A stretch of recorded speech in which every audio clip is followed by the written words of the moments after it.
C'était début septembre, en pleine résurgence de violences xénophobes en Afrique du Sud. Sur les réseaux sociaux, des images circulent, notamment cette vidéo très impressionnante. Des internautes la partagent en expliquant que des Sud-Africains auraient incendié un immeuble rempli de Nigérians. Sauf que cette scène dramatique ne s'est jamais déroulée en Afrique du Sud, mais en Inde, en mai 2019.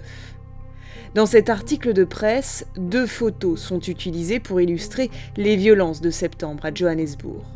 Des photos qu'on peut facilement identifier dans des articles datant d'autres périodes de violence, en 2015 et 2017. Des photographies utilisées hors contexte, des images détournées, des allégations répétées pour discriminer un homme politique, des rumeurs propagées pour induire en faux l'opinion publique. Les visages de la désinformation sont nombreux en Afrique. Retour sur les infox les plus partagés sur le continent africain.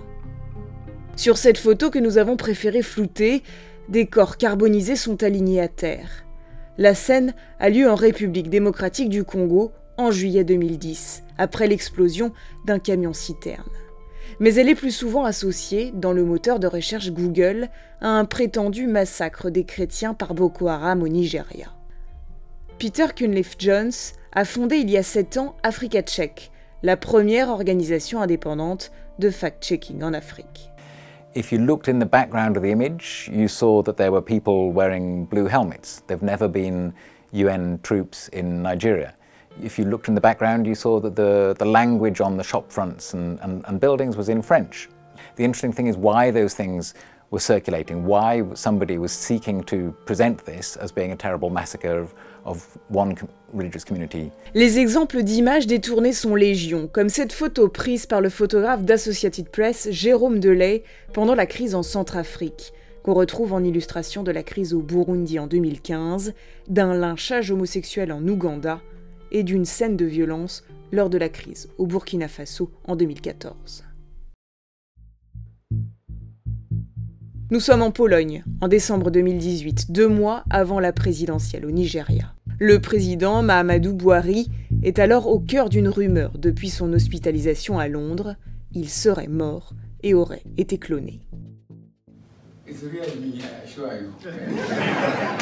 I will soon celebrate my 70th birthday and I'm still going strong. Dans ce cas précis, on a pu remonter à la source de la rumeur. Un groupe séparatiste biafrais.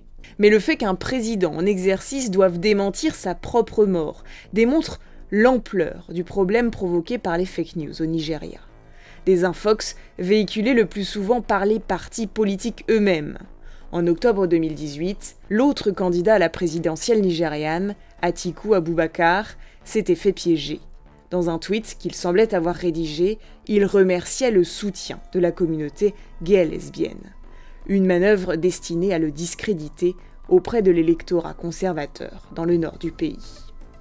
En avril 2019, un analyste politique nigérian, Frédéric Nwabufo, déclarait à l'AFP « C'est un secret de polichinelle que les 2 principaux partis nigérians ont créé des cellules médias dédiées à la désinformation à l'occasion des élections. » En Afrique du Sud, c'est une entreprise de relations publiques britannique, Bell Pottinger, qui avait à coups de faux comptes sur les réseaux sociaux, donnant l'impression d'un mouvement politique spontané, soufflé sur les braises de la politique raciale, en relançant le slogan « White Monopoly Capital », les Blancs ont le monopole du capital. It is technically correct in the context of the South African political economy to talk of white monopoly capital. Plus récemment, des allégations infondées reprises par le maire de Johannesburg ont alimenté les violences envers les étrangers.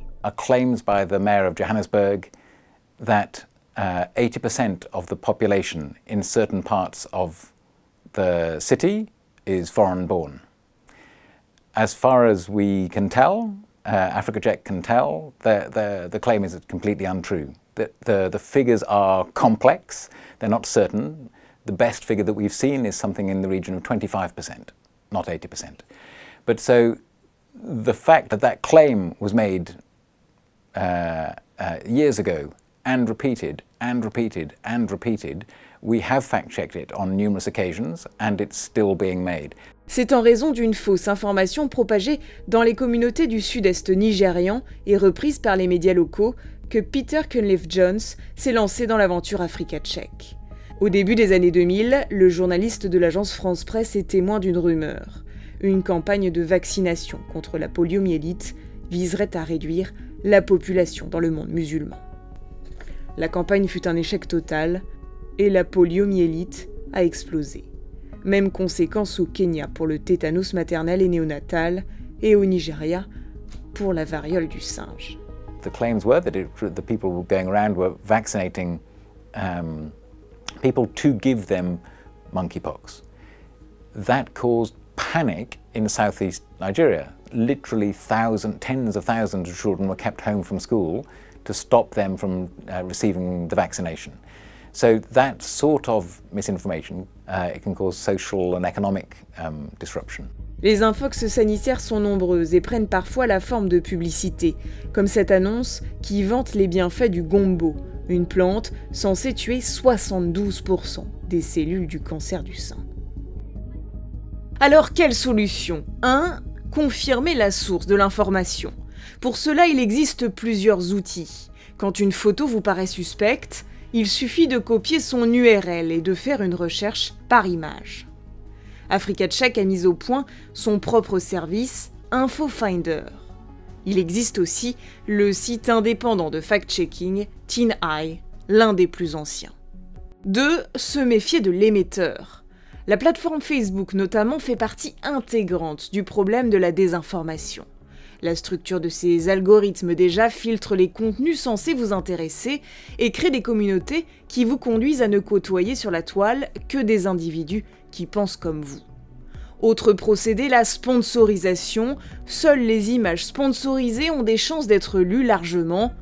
C'est sur ce procédé que la société Archimède Media a prospéré pendant 7 ans en produisant des publicités politiques. Par exemple, ce message écrit en français, publié par une page appelée « L'Afrique cachée » et destiné aux internautes maliens, affirmait qu'Airbus avait investi dans une mine d'or appartenant à un proche du pouvoir au Mali. En mai 2019, Facebook a ainsi désactivé plus de 250 pages politiques trompeuses gérées par cette société israélienne.